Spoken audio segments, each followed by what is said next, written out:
2024 సార్వత్రిక ఎన్నికలు అయిపోయినాయి.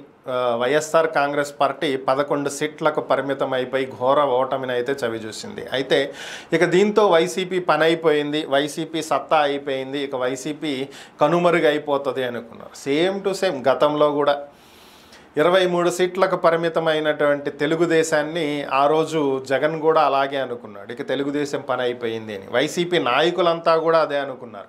ఒకేసారి 151 సీట్ల మెజారిటీ వచ్చేటప్పటికీ ఇక మాకు ఎదురు లేదు, సో ఇక ఏపీలో ప్రతిపక్షం అనేదే ఉండదు అని చెప్పి భావించారు. సో ఆ ఆలోచనలో చేసినటువంటి తప్పులే చంద్రబాబుకు వరంగా మారాయి. ఒక రకంగా చంద్రబాబు ఈరోజు నిలబడ్డాడంటే దానికి కారణం జగన్మోహన్ రెడ్డి అని చెప్పుకోవచ్చు. అయితే సో ఇవన్నీ గతం అయిపోయింది. ఇప్పుడు పరిస్థితులు ఏంటి అనేది కనుక ఒకసారి పరిశీలించినట్లయితే మరి వైసీపీ పని అయిపోయిందా అంటే నిజంగా వైసీపీ పని అయిపోయిందా అవ్వలేదా అనేటువంటి అంశాన్ని తేల్చేటువంటి అవకాశం ఇప్పుడు దొరికింది. అదేంటంటే విశాఖలో జరగబోతున్నటువంటి స్థాయి సంఘం ఎన్నికలు. దీంట్లో దాదాపుగా 10 మంది చైర్మన్ల ఎన్నిక జరగబోతుంది.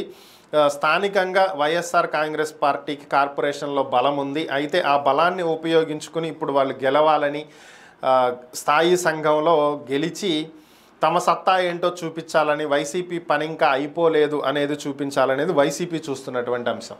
ప్రస్తుతం అధికారంలో ఉంది తామే కాబట్టి ఖచ్చితంగా టీడీపీనే విన్ అవుతుంది. సో ఈసారితో వైసీపీ పని అయిపోయింది అనేటువంటి విషయం రాష్ట్రం మొత్తం కూడా ఒక తెలియబోతుంది అనేది టీడీపీ చెప్పుకుంటున్నటువంటి అంశం. గడిచినటువంటి 3-4 ఏళ్లుగా స్థాయి సంఘం ఎన్నికలు జరిగినప్పటికీ కూడా ఈ రేంజ్లో పబ్లిసిటీ అయితే రాలేదు. ఎందుకంటే ఇవేమీ అసెంబ్లీ ఎన్నికలు కాదు కదా. కానీ ఈసారి పరిస్థితులు అందుకు భిన్నంగా ఉన్నాయి. కానీ పొరపాటున వైసీపీ గనక స్థాయి సంఘం ఎన్నికలలో తమ సత్తా చాటుకోలేకపోతే ఇక వైసీపీకి పని అయిపోయింది అనే అందరూ కూడా భావించాల్సి వస్తుంది. దీంతో వైసీపీ స్థాయి ఏంటి, టీడీపీ స్థాయి ఏంటి అనేది కూడా నిర్ణయించే విధంగా నేతలు మాట్లాడేటువంటి పరిస్థితి ఏర్పడుతుంది. మరి ఏం జరిగిద్దో చూడాలి.